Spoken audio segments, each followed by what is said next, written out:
Abra comigo a sua Bíblia, por favor, no Evangelho de João. Evangelho de João, capítulo 11.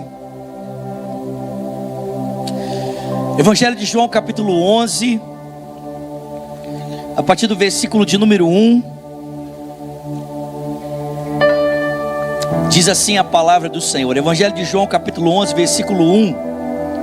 Havia um homem chamado Lázaro, ele era de Betânia, do povoado de Maria e de sua irmã Marta. E aconteceu que Lázaro ficou doente. Maria, sua irmã, era a mesma que derramara perfume sobre o Senhor e lhe enxugara os pés com os cabelos. Então as irmãs de Lázaro mandaram dizer a Jesus: Senhor, aquele a quem amas está doente. Então, irmão, presta atenção, não era só João que se titulava amado por Jesus, amém? Amém, irmãos? Não era só João que falava assim, eu sou o amado de Jesus. Não, ele está dizendo que as irmãs de Lázaro, Marta e Maria, ao mandarem mensagem a Jesus, disseram: Jesus, aquele a quem o Senhor ama, está doente. Ao ouvir isso, Jesus disse: essa doença não acabará em morte, é para a glória de Deus, para que o Filho de Deus seja glorificado por meio dela. Alguém pode dar um glória a Deus aqui? Irmão, só esse texto aqui a gente já podia ir embora, amém? Essa doença não acabará em morte, é para a glória de Deus, para que o Filho de Deus seja glorificado por meio dela. Alguém pode glorificar o nome de Jesus aqui? Jesus amava Marta, a irmã de Lázaro. No entanto, quando ouviu falar que Lázaro estava doente, ficou aonde estava por mais 2 dias. Depois disse aos seus discípulos: vamos voltar para a Judéia. Então disseram: mestre, há pouco tempo os judeus tentaram te apedrejar, e assim mesmo o Senhor quer voltar para lá? Jesus respondeu: o dia não tem 12 horas? Quem anda de dia não tropeça, porque vê a luz deste mundo. Quando anda de noite tropeça, porque nele não há luz. Depois de dizer isso, prosseguiu dizendo: olha, o nosso amigo Lázaro adormeceu, mas eu preciso ir até lá para acordá-lo. Os seus discípulos responderam: não é mais fácil ele comprar um despertador? Senhor, se ele dorme, vai melhorar. Jesus tinha falado de sua morte, mas os discípulos pensaram que ele estava falando simplesmente de um sono. E então Jesus disse claramente: Lázaro morreu, e é para o bem de vocês. Estou contente para o bem de vocês de não ter estado lá, para que vocês creiam. Mas vamos até ele. Então Tomé, chamado Dídimo, disse aos outros discípulos: vamos também junto com ele para morrermos com ele. Vocês estão comigo aqui, irmãos? Ao chegar, Jesus verificou que Lázaro já estava no sepulcro havia 4 dias. Betânia ficava cerca de 3 quilômetros próximo de Jerusalém, e muitos judeus tinham ido visitar Marta e Maria para confortá-la pela perda do irmão.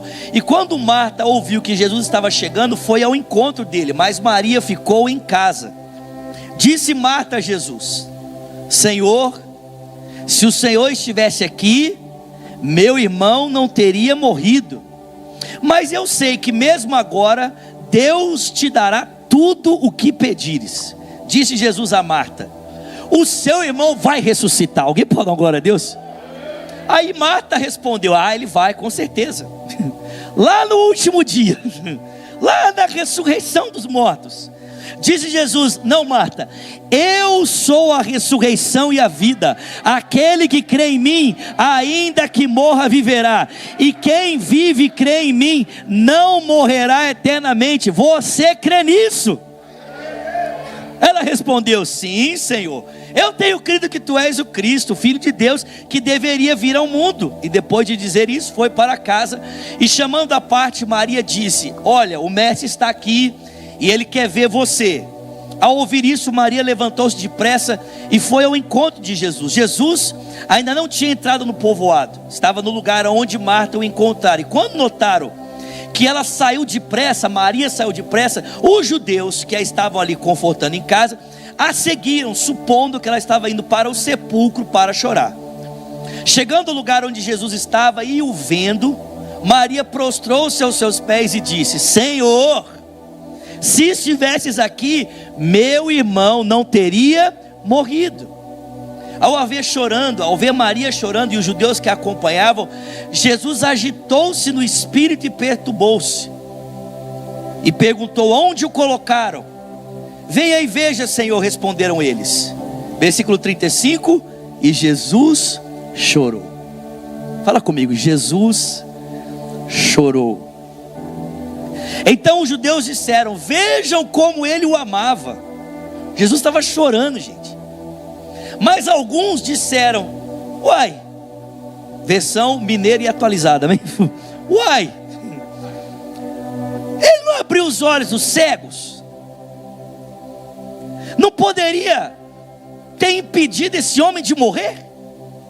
Se ele ama tanto, né? E abriu os olhos dos cegos, por que ele não fez alguma coisa? E Jesus, outra vez, profundamente comovido, foi até o sepulcro. Era uma gruta com uma pedra colocada à entrada. E ele disse: tirem a pedra. Disse Marta, irmã do morto: Senhor,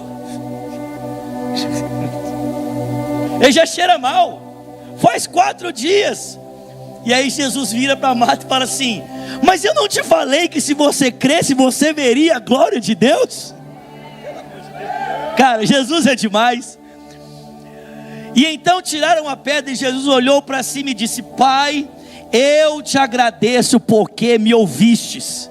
E eu sei que sempre me ouves, mas eu estou dizendo isso por causa do povo que está aqui, para que eles creiam que tu me enviastes. E depois de dizer isso, Jesus bradou em alta voz: Lázaro, venha para fora. E o morto saiu, com as mãos e os pés envolvidos em faixa de linho, o rosto em volta de um pano. E disse-lhe Jesus: tirem a faixa dele e deixem-no ir. E muitos dos judeus que tinham vindo visitar Marta e Maria, vendo o que Jesus fizeram, passaram a crer nele. Você pode dar glória a Deus por isso aqui? Senhor, essa é a tua palavra. Impacta-nos mais uma vez com a revelação de Jesus. Impacta-nos mais uma vez com o conhecimento revelado da pessoa de Cristo. Nós queremos mais uma vez contemplarmos a tua glória, Pai, na face de Cristo, e saímos daqui maravilhados por isso. Só o Senhor pode fazer isso, Senhor.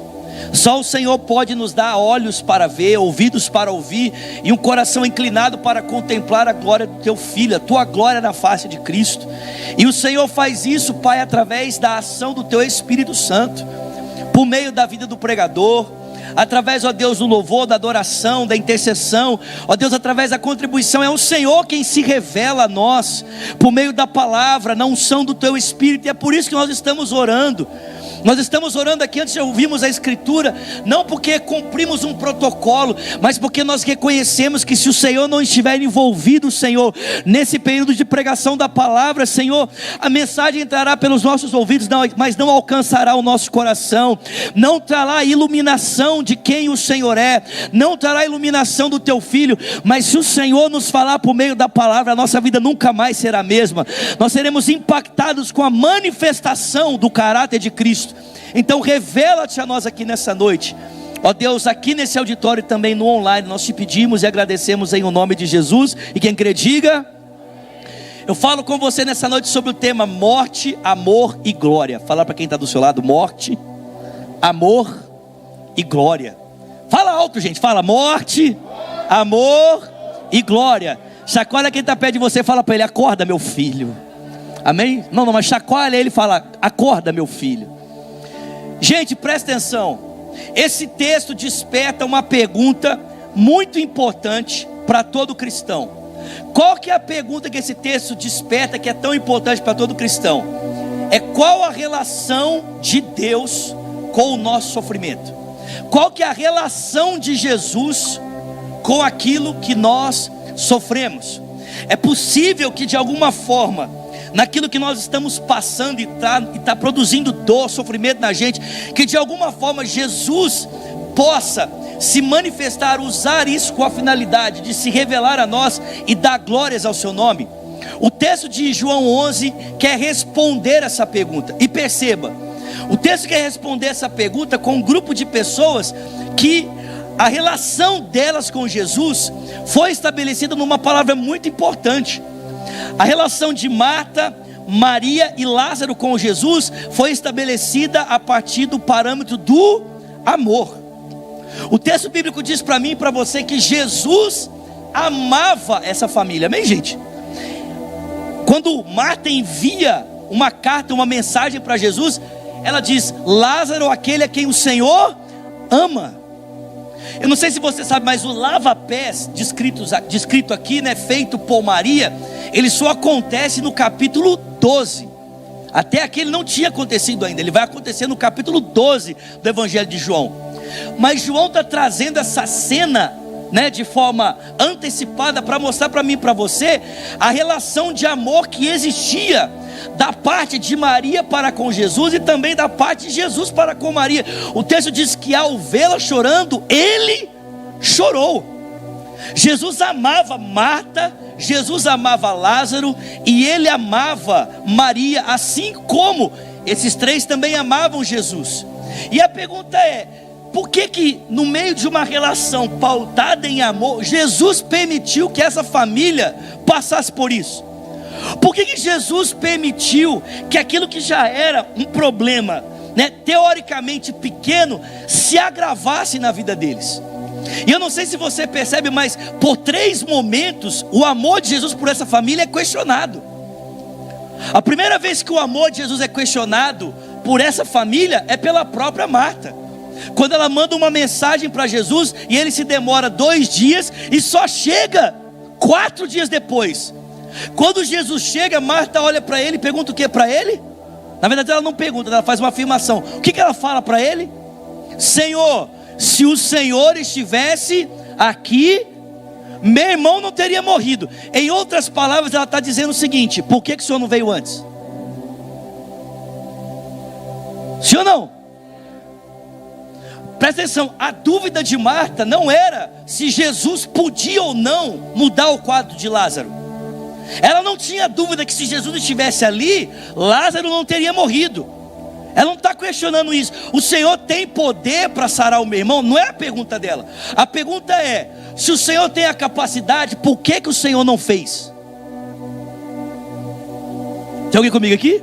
Por que o Senhor não veio antes? Por que o Senhor deixou a situação piorar, ao invés de vir aqui e resolvê-la?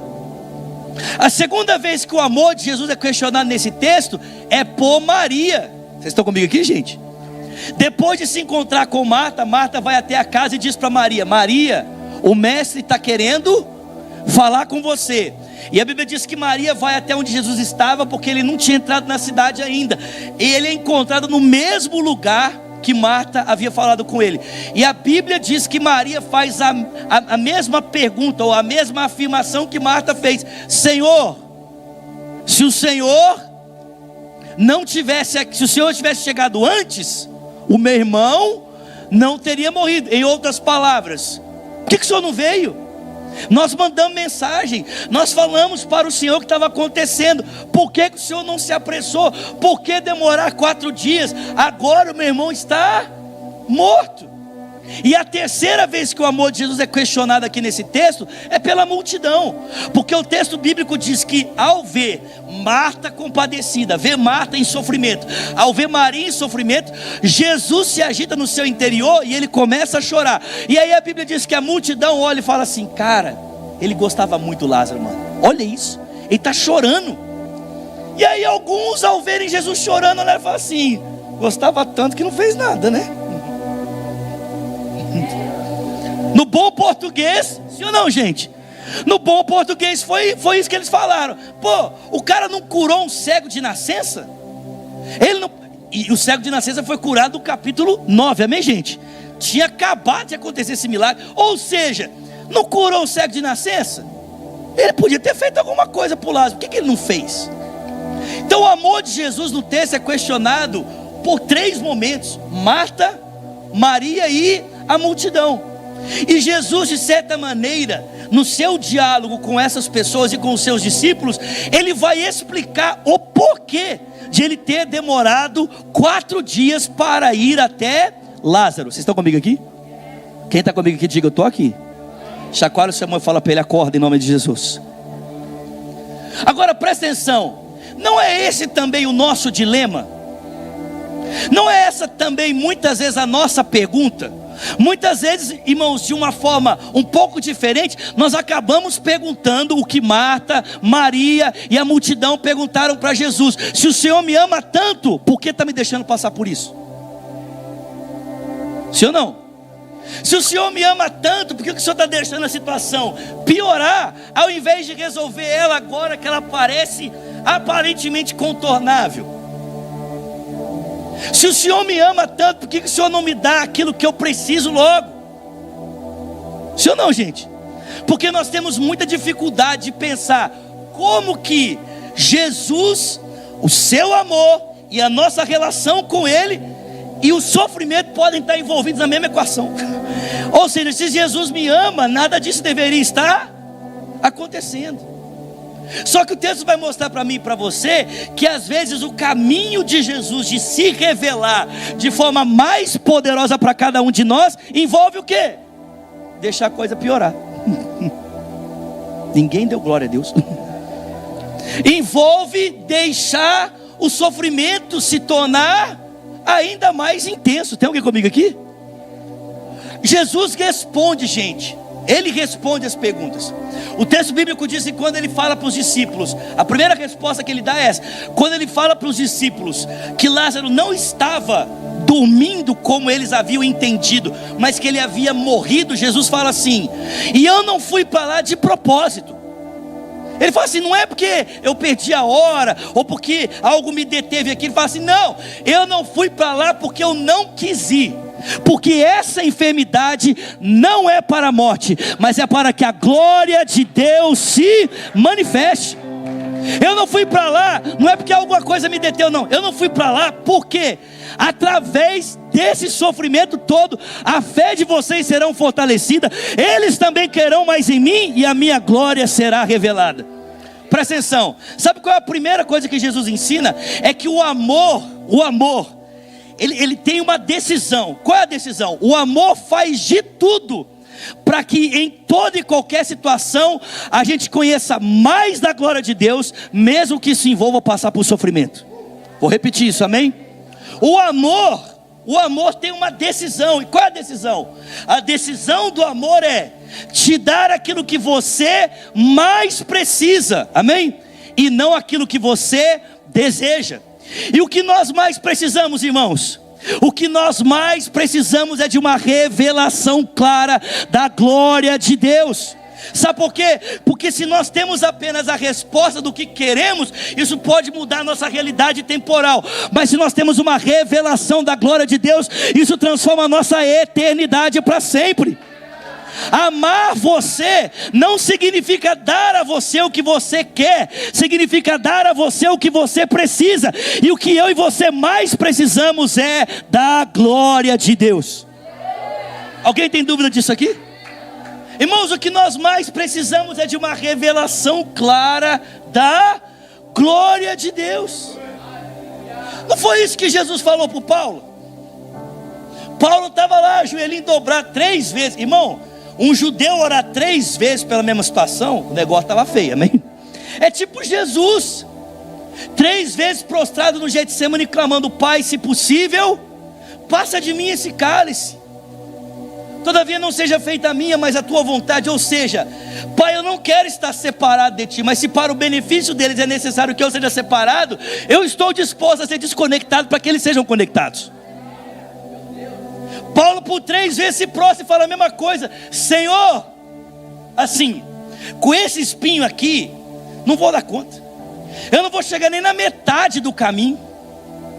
Amém, irmãos? Porque o espinho na carne de Paulo revelava uma coisa muito importante para ele. O que revelava? Que ele era fraco. O espinho lembrava a ele: Paulo, você é fraco.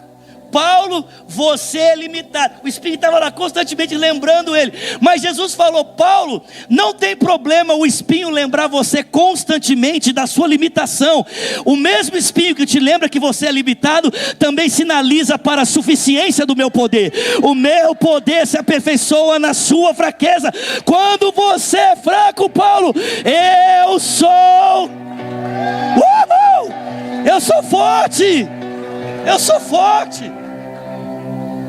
Ou seja, irmãos, Deus está mais interessado em nos revelar a sua glória do que simplesmente nos dar o que nós precisamos, o que nós desejamos. Porque, querido, presta atenção, o que vai realmente satisfazer, mudar plenamente a nossa história, pelo amor de Deus, o que vai realmente tirar a gente do estado em que nós estamos e nos conectar numa vida mais abundante, não é o fato de nós termos o nosso corpo transformado, é o fato de nós nos depararmos com a razão pela qual nós existimos. E a razão pela qual nós existimos é a glória de Jesus Cristo. Nós existimos para isso, nós vivemos para isso. E quando nós contemplamos a glória de Deus na face de Cristo, zera a vida, amém? Alguém pode dar uma glória a Deus? Isso zera a vida. O Felipe falou isso: Senhor, mostra-nos o Pai e o que nos basta. Isso zera a vida. Então a primeira razão do porquê Jesus se demorou é porque ele tinha um propósito. E o propósito dele era revelar a glória de Deus. Segunda razão porque Jesus se demorou, o texto mostra: porque ele teve compaixão. Você pode assim, parece contraditório, né? Jesus teve compaixão, sim, porque ele compadeceu-se, ele sofreu junto, amém? Presta atenção, gente, há uma diferença entre dó e compaixão. Qual que é a diferença de dó para compaixão, Zulata? Eu te digo: a dó contempla o sofrimento alheio, mas não faz nada. A dó faz assim: nossa, tadinho dele, meu Deus, e não faz nada. Sabe por quê? Porque a dor é a constatação de que eu não posso fazer nada pela miséria alheia. Eu tenho um sentimento, amém? Tenho até boa intenção, mas eu olho para mim e eu não me vejo capacitado, não necessariamente, né? Mas eu não me vejo capacitado para fazer alguma coisa. Então o que eu faço? Eu fico só no sentimento. A compaixão não é o sentimento de alguém que vê a miséria alheia e não faz nada. A compaixão é alguém que põe o peito junto para sentir a dor do outro. A compaixão é alguém que cola, pelo amor de Deus, é alguém que cola o coração no coração do outro para sentir as batidas do coração dele, para partilhar dos sentimentos, amém? E estende a mão para transformar aquela realidade. Escuta aqui, o choro de Jesus não foi um choro de dó, foi um choro de compaixão. Porque Jesus, irmão, não estava ali perdido no tempo. Ele não estava ali, tomando consciência do que estava acontecendo. Ele não estava ali buscando entender o que o Pai queria. Não, ele estava ali na hora. Quem entendeu? Ele estava ali no lugar certo. Gente, ele já sabia o que ia acontecer. Vocês estão comigo aqui? Ele já sabia. Ele não foi até Betânia como que alguém supunha o que aconteceria. Não, ele chegou lá sabendo que mesmo após 4 dias, o homem que estava naquele sepulcro seria ressuscitado pelo poder de vida que saía de dentro dele. E ainda assim, consciente de toda a graça que dele fluía, ele teve compaixão. Aliás, essa era a única possibilidade de ele ter compaixão. É porque ele sabia que ele tinha capacidade para resolver aquele problema. Senão ele teria dó. Jesus não chegou lá falando assim: gente, que alvoroço é esse? Parece que vocês não me conhecem. Não, ele colocou o peito dele para chorar junto. Às vezes a gente acha, vocês estão comigo aqui? Às vezes a gente pensa que a maneira de Deus de lidar com o nosso sofrimento é oferecer respostas racionais que satisfaçam as nossas perguntas. Vocês estão comigo aqui, gente? Às vezes a nossa ideia é, no meio do meu sofrimento, como é que Deus vai me consolar? Ele vai oferecer respostas racionais que satisfaçam as minhas perguntas. Mas sabe de uma coisa? Biblicamente falando, a maneira de Deus lidar com o nosso sofrimento não é nos oferecendo respostas, é nos oferecendo os seus braços. Porque quem sofre não procura por respostas. Quem sofre procura por consolo, procura por alguém que se compadeça, procura por alguém que tenha empatia, por alguém que partilhe da sua dor, por alguém que estenda os braços, se abrace e decida caminhar com você. Pelo amor de Deus, eu aprendi isso há 21 anos atrás, quando meu pai com 38 anos faleceu num acidente de carro. No auge da vida dele, nós ficamos pensando assim: Deus, por quê? E a gente começou a tentar encontrar respostas que justificassem aquela perda irreparável. E sabe o que o Espírito Santo falou comigo? Não existem respostas, o que existe é a minha presença. Não existe resposta. Eu não vou te oferecer respostas óbvias para saciar os apetites da sua razão. Eu estou te oferecendo o meu consolo, eu estou te oferecendo a minha presença. Eu disse que eu estaria com você todos os dias, até a consumação dos séculos. Jesus é aquele que se compadece, mas Ele não se compadece apenas partilhando da dor. Ele se compadece também expondo a sua dor. Porque eu não sei se você percebe, mas o texto diz que o espírito dele se agitou diante de tudo aquilo que estava acontecendo, e ele ficou agoniado. A palavra aqui no hebraico é indignado. Literalmente, Jesus ficou insatisfeito com tudo aquilo. Aí você fica assim, mas como assim? É porque Jesus não estava se sentindo à vontade de ver pessoas questionarem o amor dele, só porque as coisas haviam saído do seu controle. Não do controle dele, mas do seu controle. A relação de Jesus, Marta e Lázaro não era uma relação utilitarista, era uma relação baseada no amor. E estava tudo certo até aqui, amém? Só que a partir do momento que Jesus permitiu que esse amor fosse testado, andando por caminhos que fugiam à expectativa de Marta, Lázaro e Maria, ou de Maria e Marta, aí eles começaram a questionar: será que Jesus me ama mesmo? E isso fez Jesus ficar indignado, porque ele falou assim: quer dizer que na primeira prova de lealdade a respeito do meu amor para com vocês, vocês me questionam porque a situação fugiu ao controle de vocês? Vocês acham que vocês têm o direito de questionar os meus motivos só porque foge aos seus propósitos? Tem alguém comigo aqui? Ele expõe o sentimento dele. Irmãos, posso falar uma coisa com você? Você acha que Jesus, quando ele vê a gente questionando os motivos dele, porque nós não entendemos os seus caminhos, e de certa maneira questionando o seu amor, você acha que ele fica satisfeito? Você acha que Jesus olha para mim e para você, por não entendermos a maneira como ele está trabalhando, questionarmos o seu amor, seu zelo, sua fidelidade por nós, só porque de repente a situação se configurou de uma forma que eu não entendo? Jesus está dizendo para esse casal, está dizendo para essa família, perdão: meu amor por vocês não mudou, mesmo que a situação não esteja como você espera. Meu amor por você não mudou, mesmo que o cenário esteja se configurando de uma forma que você não entende. Tem alguém comigo aqui, pelo amor de Deus? Sabe de uma coisa? Jesus não é aquele que apenas deixou Lázaro morrer. Jesus é aquele que escolheu a morte. Irmão, enquanto a gente questiona o porquê de Jesus ter permitido determinadas coisas acontecer, a gente se esquece que para provar o amor dele por nós, ele abraçou o caminho da humilhação, ele abraçou o caminho da morte, e de morte, de cruz, foi sepultado, mas ao terceiro dia ele ressuscitou.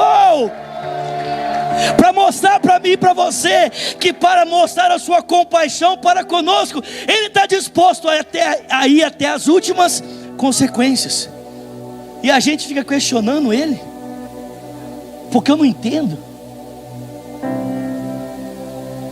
Eu acho que a expectativa de Jesus a respeito da gente e dessa família era: olha, eu não sei o porquê ele está demorando, eu não sei porque ele não chegou a tempo, mas eu confio no amor dele.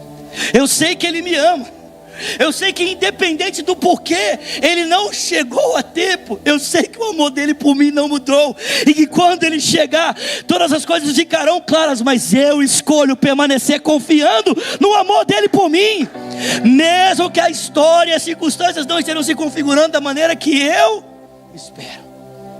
Pelo amor de Deus, tem alguém comigo aqui?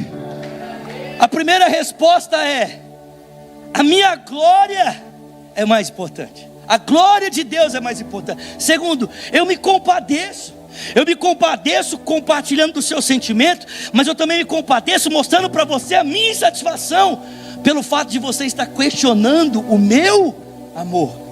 E terceira maneira como Jesus responde a tudo isso é que, indignado e insatisfeito, ele vira para todo mundo e fala assim: onde é que ele está? E esse onde é que ele está não foi assim: pessoal, vocês poderiam me dizer onde Lázaro está? Não, ele estava indignado. E ele vira e pergunta: onde ele está? O pessoal: nossa, está ali, ele está ali. E quando Jesus chega à frente da tumba de Lázaro, ele diz: removam a pedra. E diante daquele sepulcro, Jesus dá graças ao Pai, amém, irmãos? Dizendo: Pai, obrigado, eu sei que o Senhor já me ouviu, só estou dizendo isso aqui para que eles saibam que o Senhor me ouve, e para que eu vim aqui para revelar a tua glória. Ele olha para dentro daquela tumba vazia e ele diz: Lázaro, ou tumba cheia, né? Tinha um cadáver lá. E ele diz: Lázaro, vem para fora. Eu pergunto para você: por que Jesus ressuscitou Lázaro?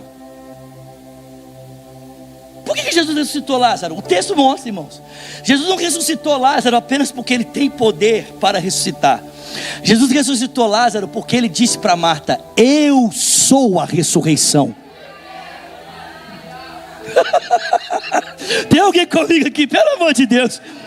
Presta atenção. Jesus não ressuscitou Lázaro porque ele falou assim: eu posso ressuscitar os mortos. Não, ele disse para Marta: Marta, eu sou a ressurreição e a vida, e aquele que está morto, eu vou ressuscitá-lo. E se alguém permanecer vivo crendo em mim, ele não sofrerá o dano da morte eterna, porque eu sou a ressurreição, eu sou a vida. Eu sou a ressurreição e a vida. Quem é esse Jesus? Quem é esse Jesus que muitas vezes na sua relação amorosa conosco nos permite, irmãos, passarmos por situações que nós não estamos familiarizadas com ela? Esse Jesus é aquele que pretende nos revelar mais a sua glória, revelar mais o seu caráter para nós, revelar-nos a sua compaixão e mais, nos mostrar que o que ele faz não diz respeito apenas a algo que ele tem para dar, diz respeito a quem ele é. Vocês estão comigo aqui, gente? Não, pelo amor de Deus, fica de pé no seu lugar, já vou encerrar. Cara, vocês não estão comigo, pelo amor de Deus. Eu estou com vontade de sair correndo aqui. Espera aí, deixa eu beber água. Obrigado. Você consegue entender que Jesus não tem cura para dar?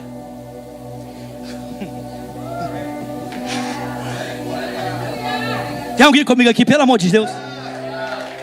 Jesus não tem cura para dar. Ele não tira. Pega aí. Ele não tem cura para dar. Ele é a cura. Ele não tem vida para dar. Ele é a vida. Porque tudo que Jesus faz simplesmente é a manifestação do seu caráter. Jesus manifesta quem ele é por meio daquilo que ele faz. A grande tragédia, irmãos, é quando nós não entendemos isso e pensamos que aquilo que Cristo pode fazer é algo a par de quem ele é. E a gente esquece que na verdade, por meio daquilo que ele está fazendo, o mais importante é termos uma revelação do seu caráter. Acho que eu já falei isso aqui, mas mas Zulata, assim, talvez você possa me perguntar, mas Zulata, é possível alguém receber alguma coisa de Jesus e não conhecer quem Ele é por meio daquilo que recebeu? Infelizmente é possível. 10 leprosos foram a Jesus, 10 receberam milagre. Quantos voltaram? Um voltou aos seus pés, se prostrou e adorou. E os outros 9 foram embora. Por quê? Porque 9 receberam a cura da lepra e 1 recebeu a revelação de Jesus por meio da cura que ele recebeu. E aquele que recebeu a revelação, sabe o que ele fez? Ele voltou, se prostrou e adorou. Alguém pode dar um glória a Deus por isso aqui? Tem uma música, a gente não precisa cantar ela não, tá? Mas tem uma música que a gente cantou um tempo atrás, do Juliano Som, que ela fala: não compreendo os teus caminhos, nem sempre eu consigo entender. Eu lembro alguns anos atrás, meu pai ainda era vivo, minha mãe é viva até hoje, mas meu pai ainda era vivo. Eles vinham voltando de um congresso de casais, de uma cidade chamada Serra Negra, interior de São Paulo. Alguém conhece aqui? E loucura isso aqui. Vinham voltando e vinha vindo um caminhoneiro embriagado na estrada contrária, fazendo um zigue-zague na pista. A carroceria do caminhão com umas 4 pessoas, 3 pessoas do lado de dentro, atrás 4 pessoas, e eles vinham fazendo uma algazarra, todo mundo embriagado e fazendo um zigue-zague na pista. No carro do meu pai estava minha mãe e meu pai, e atrás uma família, um casal e um adolescente de 14 anos. Meu pai percebeu o risco e foi tentando desviar dele, mas infelizmente o cara estava destinado, né, tipo assim, determinado em causar um acidente. E infelizmente ele acertou o carro do meu pai na lateral, bem no lado que estava o menino adolescente. Ele faleceu na hora. Os pais ficaram gravemente feridos, a minha mãe teve graves ferimentos, meu pai saiu ileso. Vai entender. Mas eu lembro que no meio daquela situação toda, eu acho que a Sara, nossa terra, tinha acabado de lançar um LP, na época era LP ainda, que tinha uma música que falava assim, que é a oração de Jó, né? Bem sei que tudo podes, meu amado, nenhum dos teus planos é frustrado, ainda que com perdas e com dor, eu sempre servirei a ti, Senhor. Os teus caminhos eu posso não entender, Senhor, mas eu sei que tudo é visando o meu crescer. Se lutas e tribulações eu tenho que passar, te peço forças para continuar a crer e a confiar no grande amor que tu tens, meu Pai, por mim. Porque o meu desejo eterno é te adorar e aos teus pés me derramar sem fim. Deixa eu dizer uma coisa para você, meu irmão. Pode parecer grande e pode parecer que você não está entendendo nada, mas eu digo para você, o que está acontecendo na sua vida não é para a morte, é para que a glória de Deus se manifeste, é para que a glória de Deus se revele, é para que a glória de Deus se manifeste. Você pode levantar suas mãos nesse lugar, abrir os seus lábios.